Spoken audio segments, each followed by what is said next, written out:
सादर जय जिनेंद्र सभी को। मेरे इस चैनल सोनू सेठिया में आप सबका स्वागत है। चौमासिया श्रृंखला का आज हमारा 14th वीडियो है और आज हम इस पे बात करेंगे श्री भक्तांबर स्तोत्र के श्लोक संख्या 14 पर।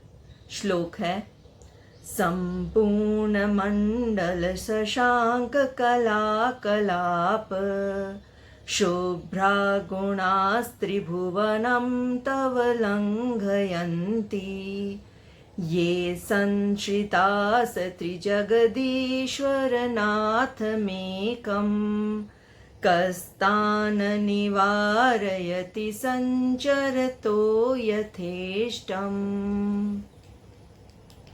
श्री भक्तांबर स्तोत्र श्लोक 14। संपूर्ण मंडल शशांक।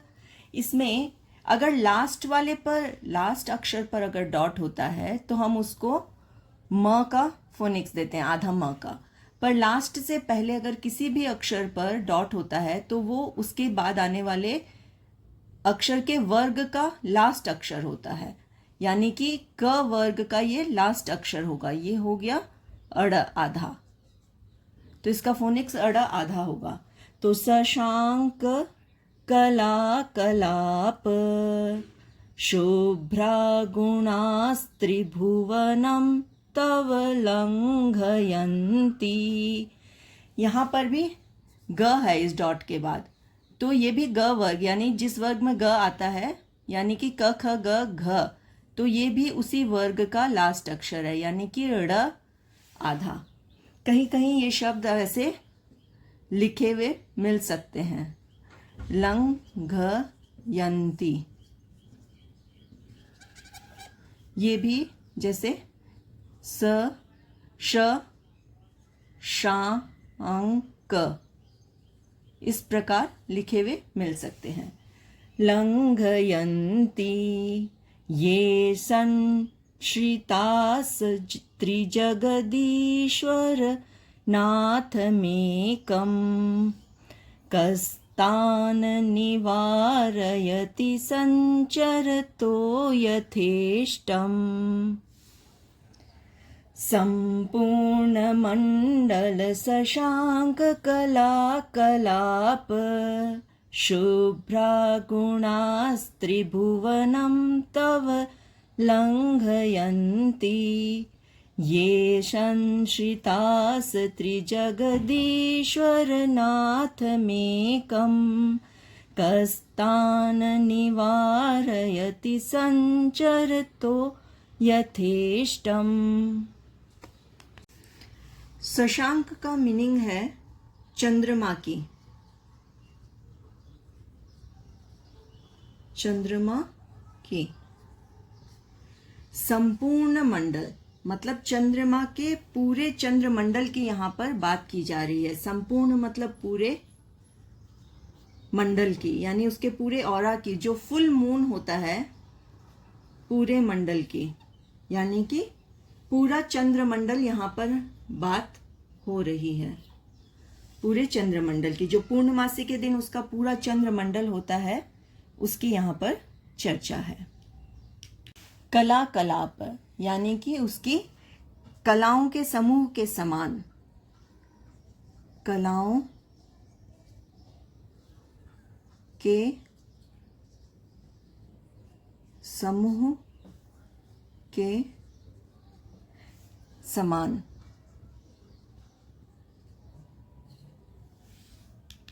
शुभ्रा, शुभ्रा का अर्थ है स्वच्छ।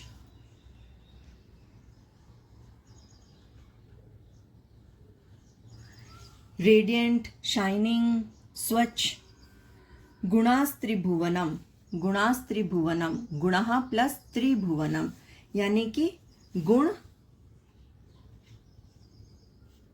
तीनों लोक में, त्रिभुवनम तीनों लोकों में।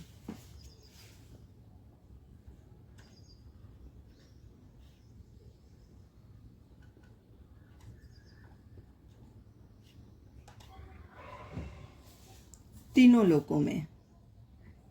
तव, तव का अर्थ है आपके।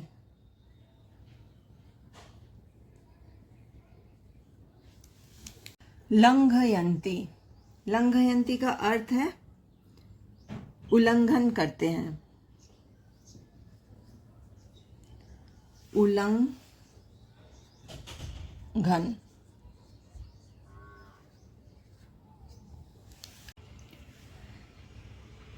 ये मतलब जिन गुणों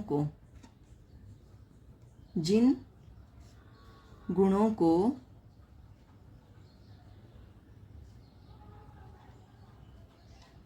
संश्रितास्त्रिजगदीश्वर, संश्रितास्त्रिजगदीश्वर यानी संश्रितः प्लस त्रिजगदीश्वर, इसका अर्थ है जिन गुणों को संश्रितः मतलब आश्रय प्राप्त है, आश्रय प्राप्त है,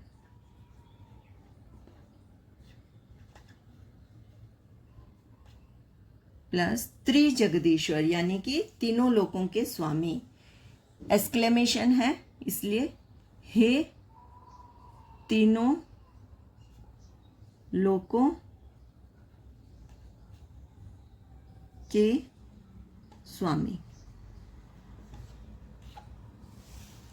नाथमेकम, नाथम ये शब्द हो गया नाथम प्लस एकम, यानी कि इसका अर्थ हुआ नाथ मतलब स्वामी का, और नाथ मतलब स्वामी, प्रभु, एकम, एकम मतलब इकलौते जैसे हम बोलते हैं ना, तो अद्वितीय, अद्वितीय।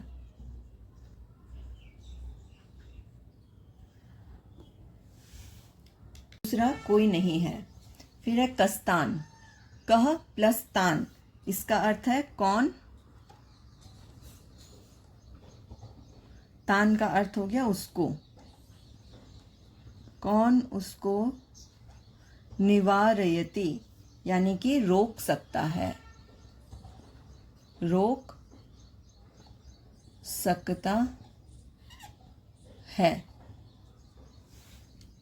संचरतो का अर्थ हो गया विचरण, विचरण, यथेष्टम यानी कि इच्छा के अनुसार, इच्छा के अनुसार।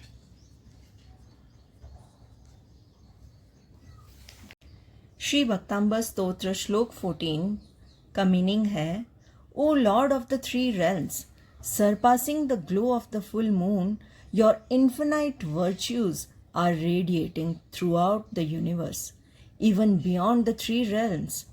The hymns in praise of your virtues can be heard everywhere throughout the universe.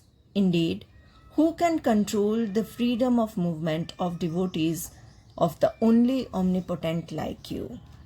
इस काव्य में आचार्य श्री जी ने जिनेंद्र देव के ज्ञानादिक अनंत गुणों का कीर्तन करते हुए यह प्रकट किया है कि तीनों लोक आपके ही गुणों से व्याप्त हैं।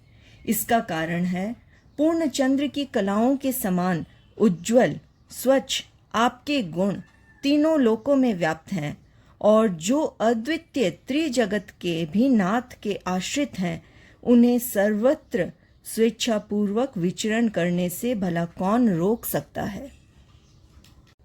यह श्लोक भगवान की महिमा और शरण में आने वाले व्यक्ति की मुक्ति का वर्णन करता है। आचार्य श्री मानतुंग जी कहते हैं, मैं भी आपकी शरण में हूँ और मुझे विश्वास है कि मैं भी सर्व बंधनों से मुक्त होकर विचरण करूँगा। भगवान की भक्ति में अटूट शक्ति है। आज के लिए बस इतना ही। सादर जय जिनेंद्र सभी को। मेरे इस चैनल से जुड़े रहिए। Do like, share and subscribe my channel. धन्यवाद।